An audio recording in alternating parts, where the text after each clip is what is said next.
నేటి నుంచి సర్కారు దోకాన్లో ఓపీ బంద్. సమ్మె ముగించిన గవర్నమెంట్ డాక్టర్స్ అసోసియేషన్. జీవో 38 ప్రకారం బదిలీలు చేపట్టాలని డిమాండ్. స్పౌస్ ప్రయారిటీ కేటగిరీలను గాలికి వదిలేసారే మండిపాటు. అధికారుల తీరును నిరసగా ఓపీ ఆపరేషన్ల బహిష్కరణ. అంటే ఈ విధంగా రాష్ట్రంలో అంటే గవర్నమెంట్ హాస్పిటల్లో బదిలీలు చేసిరుగా అవన్నీ ఇష్టానుసారంగా చేశారు. స్పౌస్ కావచ్చు, లేకపోతే మేము అనుకున్న విధంగా కేటగిరీలో గాలికి వదిలేశారు అని చెప్పేసి, ప్రయారిటీ గాలికి వదిలేశారు అని చెప్పేసి కంప్లీట్ గా డాక్టర్లు అందరూ నిరసన తెలుసు. ఈ రోజు నుంచి ఓపీలు బంద్ చేశారు. So Venkatesh Kumar JUDA vice president ఉన్నారు గాంధీ హాస్పిటల్ నుంచి. ఒకసారి వాళ్ళతో మాట్లాడదాం. ఫస్ట్ ఈ న్యూస్ చూద్దాం. రాష్ట్రంలో ప్రభుత్వ వైద్యుల బదిలీల ప్రక్రియలో ప్రభుత్వం నిబంధనలు తుంగలో తొక్కుతుందని ఆరోపిస్తూ తెలంగాణ గవర్నమెంట్ డాక్టర్స్ అసోసియేషన్ మండిపడింది. గురువారం నిర్వహించిన అత్యవసర సమావేశంలో సంఘం నేతలు ప్రభుత్వంపై విరుచుకుపడ్డారు. జీవో 38 ప్రకారం బదిలీలు నిర్వహించకుండా అధికారులు ఏకపక్షంగా వ్యవహరిస్తున్నారని, దీనివల్ల వందలాది మంది వైద్యులు అన్యాయానికి గురవుతున్నారని వారు ఆగ్రహం వ్యక్తం చేశారు.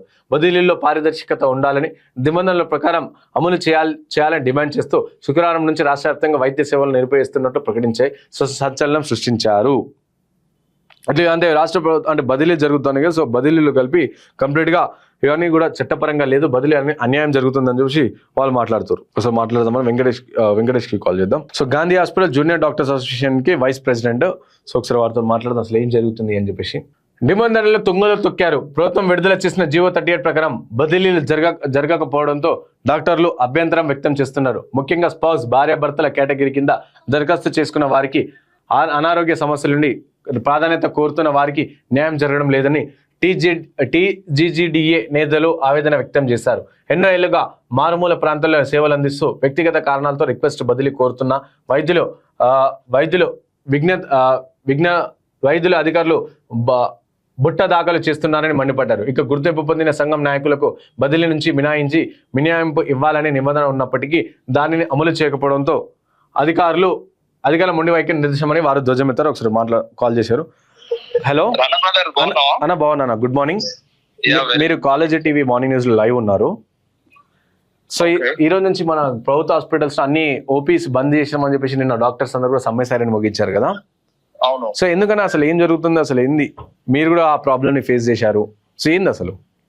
యాక్చువల్ గా ఈ ట్రాన్స్ఫర్స్ ఆర్డర్స్ అనేవి దానికి రెగ్యులర్ గైడ్ లైన్స్ స్పెసిఫిక్ గా ఉన్నాయా లేవా అనేది ఫస్ట్ క్వశ్చన్. సో ఆ స్పెసిఫిక్ గైడ్ లైన్స్ ఉంటే ఆ గైడ్ లైన్స్ ఫాలో అవుతున్నారా లేదా అనేది రెండో క్వశ్చన్. సో మూడో విషయం ఏంటంటే డాక్టర్స్ లైఫ్ లో already 10 years of life UG, okay, PG తర్వాత సూపర్ స్పెషాలిటీలోనే గడిచిపోతుంది. అది ఓన్లీ స్పెక్యులేటెడ్ టైం. బట్ ఒకవేళ తొందరగా పాస్ అయితే 10 years ఆఫ్ లైఫ్, లేదు ఇంకా 1 year 2 year అలా అవ్వాలి అని అంటే ఇంకా మాక్సిమం ఇయర్ తీసుకుంటది. తర్వాత ఇప్పుడు ఫ్యామిలీ అనేది ఒక సర్టన్ 35-30+ తర్వాత స్టార్ట్ అవుతుంది డాక్టర్స్ కి. ఓకే, సో ఇప్పుడు వైఫ్ కి ఒక ప్లేస్మెంట్ రావడము, హస్బెండ్ ఒక ప్లేస్ రావడం అనేది చాలా కన్సర్న్. సో ఎందుకంటే వాళ్ళు ఇండివిజువల్ గానే మళ్ళీ లీవింగ్ చేయాల్సి వస్తుంది, ట్రావెలింగ్ చేయాల్సి వస్తుంది, అట్లా హెల్త్ ఇష్యూస్ వస్తున్నాయి. సో అట్లా కూడా ప్రాబ్లం అవుతుంది. సో దీనికి గురించి రీసెంట్ గా అంటే మా సీనియర్స్ అంటే ప్రొఫెసర్స్ వాళ్ళు వీళ్ళ క్యాడర్స్ లో ఉన్న వాళ్ళందరికీ ఏంటంటే స్థానికత అనేది పోస్ట్ రిలేటెడ్ గా కూడా ఇస్తే బాగుంటది అని చెప్పేసి ఒక కన్సర్న్ ఉంది. సో ఆర్డర్స్ కూడా యథావిధిగా ఏదైతే గైడ్ లైన్స్ ఉందో దాని ప్రకారంగా వెళ్ళాలని ఉంది. సో కొంచెం డాక్టర్స్ మధ్యన ఆ సముఖత లేదు. గవర్నమెంట్ కూడా ఏ విధంగా వెళ్ళాలి అనే గైడ్ లైన్స్ పర్టికులర్ గా దేని డిస్కస్ చేస్తున్నారు. ప్రీవియస్ లో కొన్ని చేసి ఫీజిబిలిటీస్ ఇచ్చారన్నట్టు. సో ఈ చిన్న డిస్టర్బెన్స్ లలోనే గవర్నమెంట్ డాక్టర్స్ మధ్యన సముఖత కుదరట్లేదని నేను అనుకుంటున్నా. ఇంకా స్టిల్ కొంచెం డెప్త్ సబ్జెక్ట్ చూడాలి. నేను ఇంకా best of the best answer ఇవ్వగలుగుతాను నేను. ఓకే, మరి ఇప్పుడు ఓపీ పరిస్థితి ఎట్లా? అంటే ఓపీలు ఇప్పుడు క్లోజ్ ఉన్నాయి గాంధీలో. అయితే నిన్న ఇచ్చిన ఈవినింగ్ అల్టిమేటం వరకు అయితే సీనియర్స్ అయితే ఓపీలు ఈ రోజు క్లోజ్ చేస్తున్నాం అన్నారు. బట్ స్టిల్ గ్రౌండ్ లెవెల్ లో చూసుకోవాలి. డాక్టర్స్ అయితే అవైలబిలిటీలో ఉంటారు అలా అంటారు, కానీ we are bound to serve public. But government కానీ ఒక డాక్టర్ ని ఒక బెస్ట్ ఆఫ్ ది బెస్ట్ తీసుకొస్తే బాగుంటుంది. ఎవరైనా ఒక గుడ్ లైఫ్, ఒక ఫ్యామిలీ లైఫ్ అనేది కోరుకుంటారు, కానీ డాక్టర్ కి ఎప్పుడు లేదు. సో అది గవర్నమెంట్ ఇస్తే ఎవరైనా చేస్తారు. ఓకేనా?